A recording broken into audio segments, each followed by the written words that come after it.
Role. आज का ये फेसबुक लाइव उस बात पर है जो कि चुनाव के आने के साथ बहुत ज्यादा बढ़ जाती है, अफवाहें। जी हां, अफवाहों का बाजार गर्म हो जाता है क्योंकि एजेंडा, नैरेटिव, समीकरण, रणनीति, ये तमाम चीजों को साधते हुए पॉलिटिकल पार्टियां, नेता कहीं ना कहीं इन अफवाहों के गिर्द में आ जाते हैं और ये अफवाहों का बाजार चुनाव आने के साथ साथ गर्माता जाता है। कई चीजें हैं जो कि हरियाणा विधानसभा चुनाव के रण में इस समय माहौल को गरमाए हुए हैं और ये ऐसी चर्चाएं हैं, ये ऐसी अफवाहें हैं जिनका अभी तक कोई पुष्टिकरण या फिर कोई पुष्टि पार्टी आला कमानों के स्तर पर जो है वो नहीं हुई है। ऐसे में कई चीजें हैं जिनको लेकर लोगों के दिमाग में भी संशय है कि क्या सच में ये होने वाला है। राम राम, मैं हूं विपिन परमार और आप देख रहे हैं इंडिया न्यूज हरियाणा का फेसबुक लाइव। जब राज्य में चुनाव आता है ना तो खबरों का माहौल पूरी तरह से बदल जाता है। एक छोटी सी बात, एक चौपाल पर कही गई बात भी बड़ी हो जाती है और आजकल तो सोशल मीडिया, मोबाइल, गैजेट्स और जो सोशल मीडिया प्लेटफॉर्म्स पर उड़ने वाली अफवाहें हैं उनका बाजार तो लगातार सजता ही जाता है। संख्या बढ़ जाती है, लोग इस बात को लेकर क्वेश्चन मार्क के साथ सोचते नजर आते हैं, दिमाग पर जोर डालते नजर आते हैं कि क्या सच में ऐसा होने वाला है। जी हां, कई चीजें हैं जो कि आज के दिन की अगर बात करें तो आज के दिन की शुरुआत एक बड़ी खबर से हुई। खबर में से नहीं कहूंगा बल्कि अफवाह कहूंगा। अभी तक की इसकी पुष्टि ना तो कांग्रेस पार्टी आला कमान की ओर से की गई है, ना ही प्रदेश नेतृत्व से की गई है। खबर ये आई कि कांग्रेस जो है बीजेपी को मात देने के लिए प्रदेश में एक बड़ा मास्टर स्ट्रोक जो है वो खेल सकती है। ये मास्टर स्ट्रोक क्या होगा? अब इस खबर को जब इलैबोरेट किया गया, जब लिखने वालों ने लिखा या फैलाने वालों ने फैलाया, तो उसमें इस बात को लेकर यह कहा गया कि एससी चेहरे के साथ, यानी कि एससी चेहरे को मुख्यमंत्री के तौर पर पोर्ट्रे करते हुए कांग्रेस जो है वो चुनाव में उतर सकती है। अब चुनावी समीकरण है या चुनाव का माहौल गरमाया हुआ है। सियासत जब गरमाती है तो अफवाहों का बाजार भी और ज्यादा गर्म हो जाता है। अब ऐसे में इस बात को लेकर पूरे हरियाणा प्रदेश में, ना केवल हरियाणा प्रदेश बल्कि कांग्रेस पार्टी के अंदर में उथल पुथल मच गई कि क्या सच में ऐसा होने वाला है। क्या कांग्रेस पार्टी तमाम चीजों को समझते, देखते और उन पर अमल करते हुए इस तरीके का कोई फैसला ले सकती है? क्योंकि कांग्रेस की अगर बात करें तो कांग्रेस पार्टी में सबसे बड़ी चुनौती जो है वो गुटबाजी है।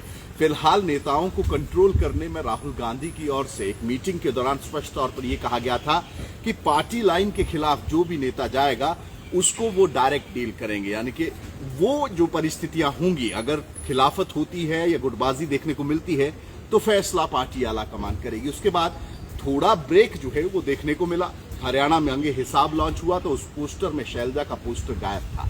शैलजा ने अपनी यात्रा शुरू करी तो उसमें भूपेंद्र सिंह हुड्डा और उदय भान गायब थे, लेकिन जैसे ही खबर चली तो वो पोस्टर में वो 2 फोटोज ऐड हो गए। यानी कहीं ना कहीं समीकरणों को देखते हुए या समय की अनुभूति को देखते हुए उनकी ओर से जो फैसला किया गया उसमें पार्टी के तमाम नेताओं के चेहरे जो है वो पोस्टर में ऐड कर दिए गए।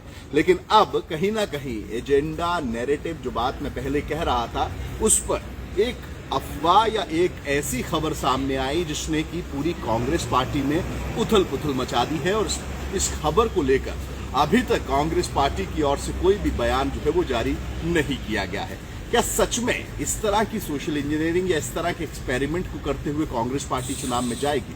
क्योंकि पार्टी जो है फिलहाल भी धड़ेबाजी की मार झेल रही है। अगर पार्टी आला कमान की ओर से कंट्रोल करने का प्रयास तो किया गया है, लेकिन ये बात सबको पता है, इवन कांग्रेस के कार्यकर्ताओं को भी पता है कि 2 गुट, महत्वपूर्ण गुट जो है वो कांग्रेस में इसमें पूरी तरह से एक्टिव हैं। और ऐसे में गुटबाजी के परिप्रेक्ष्य में जब आप विधानसभा के रण में जाते हैं, गुटबाजी के साथ जब आप विधानसभा के रण में जाते हैं तो लाजमी सी बात है, डैमेज होता है। लेकिन इस तरह की खबर कि एससी चेहरे के साथ कांग्रेस जो है वो विधानसभा रण में उतरेगी, इस बात को लेकर कांग्रेस पार्टी आला कमान की ओर से कब तक जो है कोई पुष्टि या किसी तरह की कोई स्टेटमेंट जारी की जाती है, इस बात का इंतजार है। लेकिन जिस तरीके से मैंने कहा कि आज का लाइव इसी बात को लेकर है कि चुनाव है साहब, बहुत सी चीजें गलत होती हैं, बहुत सी चीजें अफवाह होती हैं। अब ऐसी परिस्थिति में कई चीजें हैं जिसको लेकर जो है वो चर्चाओं का जोर और गरमाया हुआ है। भारतीय जनता पार्टी की ओर से भी कल नायब सैनी मुख्यमंत्री जो है वो सिरसा में थे। सिरसा में उनकी ओर से कहा गया कि भाजपा और एचएलपी का गठबंधन है, हिलोपा का गठबंधन है, यानी कि गोपाल कांडा की जो पार्टी है उसका गठबंधन है। अब मीटिंग गोपाल कांडा की दिल्ली में हुई थी पार्टी आला कमान के नेताओं के साथ, धर्मेंद्र प्रधान के साथ जो बैठक हुई उसमें कई चीजें सामने निकल कर आई कि 15 सीट मांगी गई, 10 सीट मांगी गई, लेकिन पुष्टि उस बात को लेकर भी नहीं हुई। अब ऐसे में मुख्यमंत्री की ओर से जिस तरीके से कहा गया है कि गठबंधन के तहत चुनाव है, तो ऐसे में क्या भारतीय जनता पार्टी गठबंधन के तहत एचएलपी के साथ जाते हुए टिकट शेयरिंग या सीट शेयरिंग के फॉर्मूला को एक्सेप्ट करेगी? क्योंकि पार्टी की ओर से अमित शाह जब पंचकुला आए थे उनकी ओर से भी स्पष्ट तौर पे ये कहा गया था कि पार्टी अकेले चुनाव लड़ेगी। अब ऐसी परिस्थिति में क्या मौके की नजाकत या माहौल को देखते हुए, प्रदेश के माहौल को देखते हुए भारतीय जनता पार्टी को इस तरह की कोई एक्सपेरिमेंट या इस तरह के गठबंधन की क्या जरूरत है ग्राउंड पर, ये तो पार्टी आला कमान बेहतर बता सकती है। लेकिन स्टेटमेंट के बाद, यानी कि मुख्यमंत्री के बयान के बाद एक बार फिर से चर्चाओं का बाजार जो है वो भारतीय जनता पार्टी के कार्यकर्ताओं के बीच में भी गरमाया हुआ है। अब ऐसे में देखना यही होगा कि कांग्रेस और भारतीय जनता पार्टी के अंदर जिस तरीके से बयानबाजी या जिस तरीके से ये खबरें आ रही हैं, इन खबरों में कितनी सच्चाई है और पार्टी आला कमानों की ओर से कब तक इन खबरों को लेकर जो है कोई पुष्टि या फिर किसी तरह का कोई स्टेटमेंट जो है वो जारी करने का काम किया जाता है। हमारी आपसे भी यही गुजारिश है कि आप भी चुनाव के इस दौर में या चुनाव के इस समय में जो भी खबर आती है उसे सोच समझकर दिल पर लगाएं। इंडिया न्यूज के डिजिटल लाइव में आज के लिए इतना ही।